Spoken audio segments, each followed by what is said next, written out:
రెండు మాట చెప్పాలి ఆశపడుతున్నాను. అంటే అయ్యగారు టైం బుద్ధి చేశారు. నేను ఇదే గ్రామం నాది. మేము ముగ్గురు అన్నదమ్ములు, చెల్లి.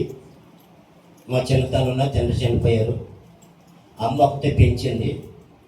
తర్వాత నన్ను కాంతం పెట్టారు. పాలేరుతనం చేసేటప్పుడు చదువుకోవాలని ఆశ పుట్టింది. అప్పట్లో పాక ఉండేదండి ఇక్కడ అయ్యగారికి. అయ్యగారి దగ్గరికి వచ్చినప్పుడు ఒక మాట చెప్తున్నాను, అమ్మగారి గురించి ఎవరు చెప్పట్లేదు.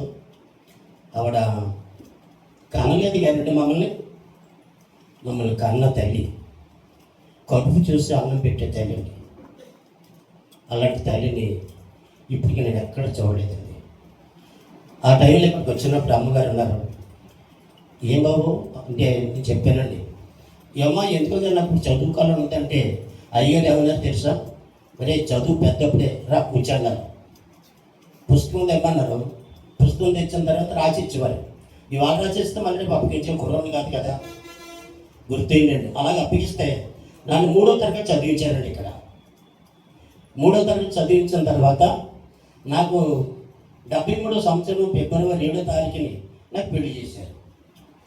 పెళ్లి చేసి నన్ను సిఎన్ బైబిల్ కాలేజీకి విజయవాడ ట్రైన్కి పంపిస్తే అన్నాను, అయ్యగారు నాకేం చదువు ఉంది, అక్కడ చూస్తే కాలేజీ అంటున్నారు, పెద్ద పెద్ద చదువులు వస్తాను, నేను ఏం చదువునంటే ఏం కాదు, నేను ప్రార్థన చేస్తున్నాను, నువ్వు చదువుతాయి అన్నారు. దేవుడికి మహిమ కలిగాక సిఎన్ బైబిల్ కాలేజీలో అందరికీ మర్యాదలు వచ్చేయండి. అయ్యగారు పరిస్థితి ఎలా ఉండేదంటే ఆ రోజుల్లో, ఇందాక ఎవరు చెప్పారు, అయ్యగారు కష్టతరం అండి. ఇప్పటికీ నాకు పేరు పిలవం.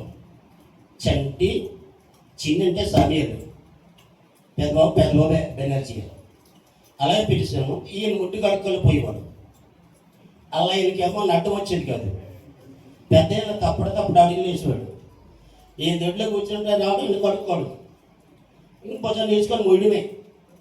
అలాంటి స్థితిలో అయ్యగారితో ఉంటూ నన్ను ఒక మాట చెప్పేవారు, ఆయన ఎవడు ఎలాగంట పోనీ, నువ్వు నా ఎంకో చూడు, నా నోటంకే చూడు, నా మాట విను అని చెప్తే ఎక్కడ నిలబడినా తిమ్మతి మాట్లాడు అంటే నాకు ఏం తెలిస్తే చదువు లేదు, బయట టచ్ లేదు.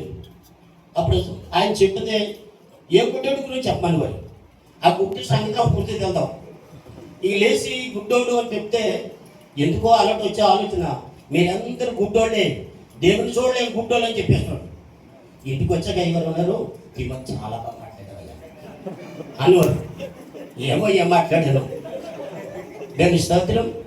అలాగే నన్ను ఎంకరేజ్ చేసి నన్ను 75లోను 76లో ఈ సిఎన్ బైబిల్ కాలేజ్కి ట్రైన్ పంపించిన తర్వాత 1976లో నన్ను సేవకు పంపించారు ఏజెన్సీ.